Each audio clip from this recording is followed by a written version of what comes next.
पूरा चाइनाको ड्याम फुटेर आ रहेछ।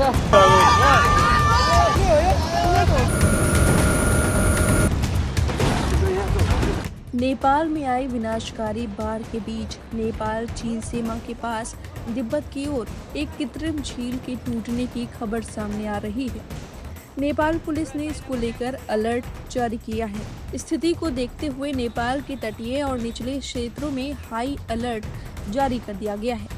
रसुआ में तैनात पुलिस वरिष्ठ अधीक्षक दीप शमशेर जबरा ने बताया कि बांध फटने की सूचना मिलते ही आपदा क्षेत्र में तैनात सभी पुलिसकर्मियों, सुरक्षा कर्मियों, बचाव दल और स्थानीय लोगों को राहत कार्य तुरंत रोकने के निर्देश दिए गए हैं।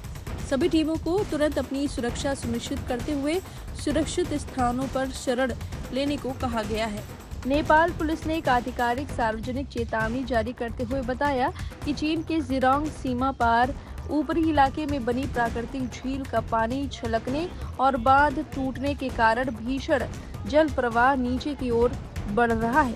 इससे नेपाल के निचले नदी तटीय क्षेत्रों में जल प्रलय की गंभीर आशंका बन गई है। नेपाल में अभी हाल ही में हुए एक बड़े भूस्खलन के कारण नदी का प्रवाह बाधित हो गया था और पानी लगातार खतरे के निशान से ऊपर बह रहा था। एक झील के टूटने से भोटे, कोशी और त्रिशूली नदियों में अचानक तीव्र जलस्तर बढ़ने की स्थिति बन गई।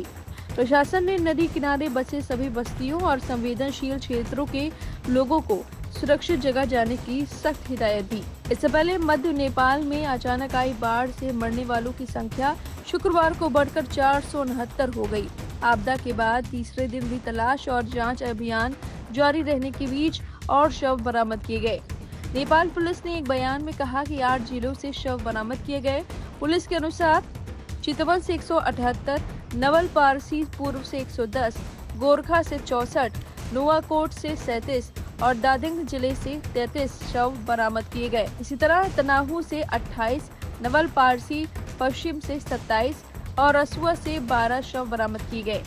अब तक प्रभावित इलाकों से 1545 घायलों और फंसे हुए लोगों को निकाला जा चुका है। इनमें से 84 लोगों का काठमांडू के विभिन्न अस्पतालों में इलाज हो रहा है। बयान के अनुसार इस त्रासदी के बाद तीसरे दिन भी तलाश और बचाव अभियान जारी है। अभियान में 7451 सुरक्षा कर्मी जुटे हुए हैं, जिनमें नेपाल सेना के 2351 जवान शामिल हैं। नेपाल तिब्बत सीमा के पास ग्लेशियर के ढहने से बर्फ और चट्टानों का मलबा तेजी से नीचे आ गया, जिससे बुधवार को पानी, कीचड़ और मलबे का सैलाब मध्य नेपाल से होकर नीचे की ओर बह निकला। इस आपदा ने कस्बों और गांवों में भारी तबाही मचाई और कई मकान, वाहन, सड़कें और पुल बह गए। इसके कारण जल विद्युत परियोजनाओं को भी नुकसान पहुंचा है। फिलहाल इस खबर पर आपकी जो भी राय, कमेंट करके अपनी राय जरूर दे। बने रहिए लाइव हिंदुस्तान के साथ। ऐसी तमाम खबरों को पढ़ने के लिए जल्दी से डाउनलोड करें live Hindustan app. Sir, firstly अभी फिर से एक थ्रेट है कि पानी कुछ और आ सकता है, काफ़ी तेज, पूरे इलाके को एवैक्यूएट करवाया जा रहा है। इसमें अभी लोकल प्रशासनले सूचना दिया है कि थोड़ा बाढ़ अभी बढ़ने की सूचना है।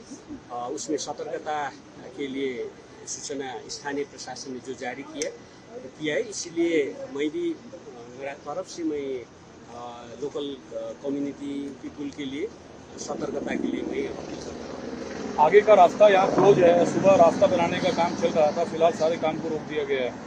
अभी जो क्षति हुआ है, जो सड़क का, उसमें पुनर्स्थापना के काम हो रहा है। इसलिए बिजली का काम, विद्युत का काम और फोन का काम, कॉल रिस्टोर हो गए और सरकार की तरफ से युद्ध स्तर में काम हो रहा है। अभी मैंने जो अनुगमन किया उसमें संतोषजनक काम हो रहा है। रिपोर्ट्स क्या आपके पास हैं? नेबरिंग कंट्रीज से कहाँ से क्या रिलीफ आ रहा है? अभी तक उतना ज़्यादा जानकारी तो नहीं है, लेकिन अभी तक भारत से 2 ट्रिप रिलीफ सामग्री जो आ चुका है। हम नेपाल सरकार, नेपाली जनता की तरफ से भारतीय सरकार, भारतीय प्रधानमंत्री के आभार व्यक्त करता हूँ मैं। और अभी वर्ल्ड बैंक का और दूसरे संस्था से भी वो कमिटमेंट आ रहा है। Thank you. Indian prime minister Modi बात किया नेपाल के प्राइम मिनिस्टर साहब के बात कुछ रिपोर्ट्स ये बता रही हैं कि तिब्बत में जो ग्लेशियर टूटा उसकी जानकारी अलर्ट नहीं नेपाल को दिया गया चीन की तरफ से, जिसकी वजह से रेस्क्यू, जिसकी वजह से लॉसेज ज़्यादा हुआ। आपका क्या मानना है? नहीं, इसमें अभी उतना डिटेल जानकारी तो नहीं आया है, लेकिन उसमें जो सूचना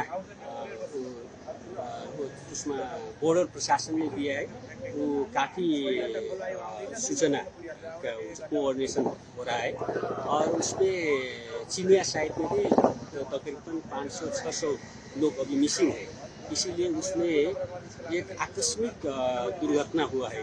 ये उतना ज़्यादा टाइम वो अलर्ट करने का टाइम किसी का भी नहीं मिला है, इसीलिए किसी का भी आरोप लगाने से बजाय उसमें अभी कोऑर्डिनेशन करके काम करने के समय है तो ये करीबन 1.2 किलोमीटर तक की इनके आपका परिचय? ग्लेशियर का नहीं, पवन कोइराला, कहा गया कि बारिश नेपाल क्लाउड स्काउट, बर्स्ट इसका रीजन है, लेकिन ये बिल्कुल भी नहीं राष्ट्रीय था। सेवा दल और से फिर भी उसके बाद NCC जानकारी मिली, महज इधर 15 हम मिनट का लोगों को समय मिला था। बाड़ी के दिन से लेकिन काम इस बार कर रहे हैं। समय रहते हुए पूरी जानकारी दी गई। अभी तो यहाँ हम इवैक्यूएट कर रहे हैं कि सूचना मिला है कि उधर से वो ताल फूट गए हैं और ये यहाँ पे सुरक्षित नहीं है, इसलिए हम यहाँ रोक रहे हैं पीपल को भी। इधर कितने लोगों को आप लोगों ने इवैक्यूएट किए हैं?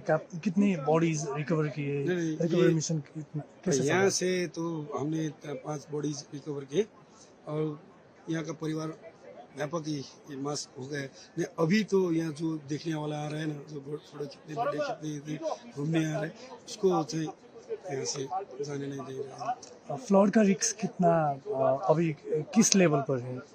बोल रहे हैं अभी वहाँ से बहुत ज़्यादा पानी आ रहा है, इसलिए नदी के लगभग 20-30 मीटर आसपास कोई भी ना रहे, 20-30 मीटर के हाई में भी नहीं रहे तो बोल रहे हैं, इसलिए हम सब यहाँ से इन्हें ब्लॉक कर रहे हैं।